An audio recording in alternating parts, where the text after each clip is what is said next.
जी हाँ दोस्तों, इस वीडियो में आप जानोगे डिस्चार्ज पिटीशन होता क्या है और आपराधिक मामलों में डिस्चार्ज पिटीशन यानी उन्मोचन याचिका ये कब फाइल की जाती है और सीआरपीसी की धाराएं 227, 239 और 245 क्या बताती है। यानी आप डिस्चार्ज पिटीशन फाइल कब करेंगे, कहाँ करेंगे, कैसे करेंगे, ये सब कुछ आपको जानकारी मिलेगी। और अभी यदि आप चैनल पर नए हैं और आपने सब्सक्राइब ना किया हो चैनल को तो जरूर सब्सक्राइब करें ताकि आपको इस तरह का वीडियो बिल्कुल आपको मिलेगा। और चलिए कंटिन्यू करते हैं कि क्या होती है डिस्चार्ज पिटीशन। डिस्चार्ज पिटीशन शब्द का उपयोग मुख्य रूप से कोर्ट में आपराधिक मामलों में होता है। यानी हमारे इंडिया में जहां पर आप कोर्ट प्रैक्टिस करते हैं वहां पर जब डिस्चार्ज पिटीशन फाइल करते हैं तो ये जनरली क्रिमिनल केस में होता है। और बात ये आती है कि इसका कब, क्या और कहाँ उपयोग होता है, यानी आप किस तरह से करेंगे। तो जब आप उन्मोचन याचिका फाइल करते हैं आपराधिक मामलों में तो आपको ये जानना बहुत ही जरूरी है कि डिस्चार्ज होता क्या है, डिस्चार्ज का मीनिंग क्या है। आपराधिक न्याय प्रणाली में डिस्चार्ज का अर्थ एक आरोपी को मामले से बरी करना होता है। यानी जिस केस में वो एक्यूज पर्सन हो गया, जो मामले उसके ऊपर है उससे उसको बरी कर दिया जाता है। आमतौर पर आरोप तय होने से पहले इसे उन्मोचन याचिका ही क्या कहा जाता है। यानी जब तक उस पर आरोप तय नहीं होता है कि कौन सा चार्ज लगाया गया है, राइट, तो उसे हम उन्मोचन याचिका भी कहते हैं। अब आगे जब हम कंटिन्यू करेंगे तो आपको पता चल जाएगा कि किस किस धारा में किस तरह से उन्मोचन याचिका फाइल करते हैं कि हम चाहते हैं कि कोर्ट से ये कहे कि आप इनके ऊपर से जो आरोप लगाया गया है ये आरोप हटना चाहिए और किस तरह से हम प्रोसेस करेंगे, राइट। तो क्या है, यह आरोपी द्वारा अदालत में दायर किया गया एक आवेदन है, पिटीशन है, जिसमें मांग की जाती है कि उसे लगाए गए आरोपों से मुक्त किया जाए ताकि यह हो कि उसके ऊपर जो है कोई भी आरोप नहीं है। ऐसा क्यों किया जाता है? क्योंकि उसके खिलाफ पर्याप्त सबूत नहीं है या आरोप निराधार है। यानी आपने समझा कि हम तभी अदालत में दायर करेंगे यह पिटीशन जब आपकी मांग ये होगा कि जिनके ऊपर, जिस एक्यूज्ड पर्सन के ऊपर आप आरोप लगा रहे हैं उसे आरोप मुक्त करना चाहिए। क्योंकि जो भी एविडेंस आया है, जो भी साक्ष्य आया है, ये सभी साक्ष्य गवाह जो भी है यह तो उनके फेवर में ही, उनके लिए आता ही नहीं है। आप उस एविडेंस से ऐसा नहीं है कि आप उनको सजा दिलवा पा रहे हैं या तो इनके खिलाफ है। यानी जो भी आरोप है वो निराधार है, कोई भी आधार नहीं बनता है कि उसे आरोपित करने का या तो उसके ऊपर आरोप लगाने का। उम्मीद करता हूं कि आपको समझ में आ गया होगा कि मैं क्या बताना चाहता हूं कि क्या होता है डिस्चार्ज पिटीशन। अब बात आ जाती है कि कब उपयोग होता है। तो हम बात करते हैं कब उपयोग होता है। जांच जब हो जाती है और जांच बंद होने के बाद आरोप तय से पहले आपराधिक प्रक्रिया संहिता सीआरपीसी के तहत मजिस्ट्रेट या सत्र न्यायालय आरोपी के खिलाफ आरोप तय करने से पहले मामले के रिकॉर्ड, पुलिस रिपोर्ट और पेश किए गए दस्तावेज की जांच करते हैं।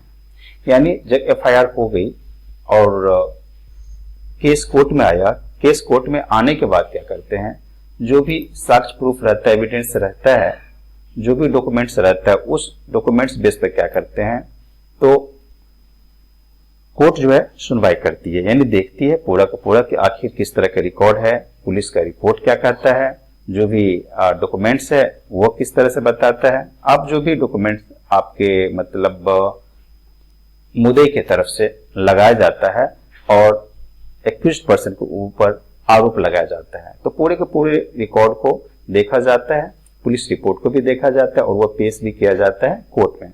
यदि अदालत को लगता है कि आरोपी के खिलाफ, इसे आप ध्यान से देखें, आप स्क्रीनशॉट भी ले सकते हैं। यदि अदालत को लगता है कि आरोपी के खिलाफ मुकदमा चलाने के लिए पर्याप्त आधार नहीं है या आरोप निराधार है तो वह आरोपी को डिस्चार्ज कर सकती है, राइट। अब है कि सीआरपीसी की कुछ धाराएं की बात कर लेते हैं।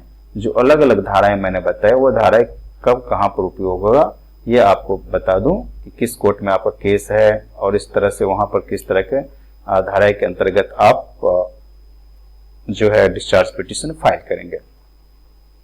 धारा 227 यानी सेक्शन 227 सेशन कोर्ट में बताती है कि किसी मामले पर विचार करते समय यदि यह मानना है कि आरोपी के खिलाफ कार्रवाई करने के लिए पर्याप्त आधार नहीं है तो वह उसे डिस्चार्ज कर सकता है। सेक्शन 239 मजिस्ट्रेट द्वारा विचारणीय वारंट मामले में यह बताया जाता है कि जब पुलिस रिपोर्ट पर मामला संस्थित किया जाता है यदि मजिस्ट्रेट जांच के बाद यह मानता है कि आरोपी के खिलाफ आरोप निराधार है तो वह उसे डिस्चार्ज कर सकता है। यानी मजिस्ट्रेट कोर्ट के द्वारा भी वारंट के मामले में और सेशन कोर्ट के भी द्वारा। अब ये 245 सेक्शन सीआरपीसी क्या बताता है, यह बताते मजिस्ट्रेट द्वारा विचारणीय वारंट मामले में शिकायत पर संस्थित यदि साक्ष्य लेने के बाद मजिस्ट्रेट को लगता है कि आरोपी के खिलाफ कोई मामला नहीं बनता है तो वो उसे डिस्चार्ज कर सकता है। राइट, तो आपने देखा कि कब उपयोग किया जाता है डिस्चार्ज पिटीशन का। उसके आगे कंटिन्यू हम ये भी करेंगे आखिर इसका उपयोग किया जाता है, वो उपयोग किस तरह से किया जाता है, फिर आपको हम शॉर्ट में भी सारांश भी बता देंगे। अब आइए जानते हैं कि कहाँ उपयोग किया जाता है। यह भारतीय आपराधिक न्याय प्रणाली का एक अभिन्न अंग है और देश भर की सभी आपराधिक अदालत जैसे magistrate court, session court, high court, supreme court सभी जगह इस डिस्चार्ज पिटीशन का उपयोग किया जाता है।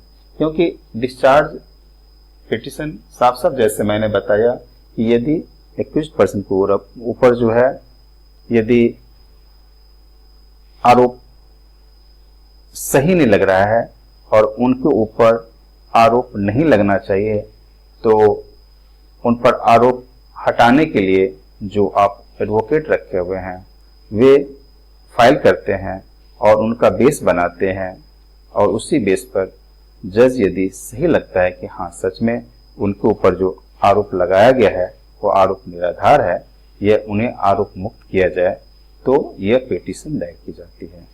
आइए संक्षेप में भी जान लेते हैं जो आपके स्क्रीन पर है कि आपराधिक संदर्भ में डिस्चार्ज उन्मोचन याचिका एक कानूनी प्रक्रिया है जहां पर आरोपी पर लगाए गए सभी आरोप से मुक्त करने के लिए अदालत में आवेदन किया जाता है। क्योंकि इसके खिलाफ पर्याप्त सबूत नहीं होते, यह भारत की अदालतों में आमतौर पर प्रयोग की जाती है। यानी आपको पूरी तरह से जानकारी मिल गई कि आप इंडिया में देखते हैं कि अलग अलग कोर्ट में चाहे लोअर कोर्ट हो चाहे हायर कोर्ट हो उस कोर्ट में क्या की जाती है, यदि एक्यूज्ड पर्सन को ऊपर जो है किसी तरह का आरोप नहीं बनता है और वह निराधार है क्योंकि न ही सबूत है और न ही कोई गवाह है और न ही कोई साक्ष्य है, कुछ ऐसा ना मिलता हो कि जिससे कि उसे आरोपित किया जाए तो उनके ऊपर से आरोप हटाना चाहिए और आरोप मुक्त करने के लिए अदालत में कोर्ट में पिटीशन फाइल की जाती है। उम्मीद करता हूं कि आपने डिस्चार्ज पिटीशन को समझा होगा। Thank you.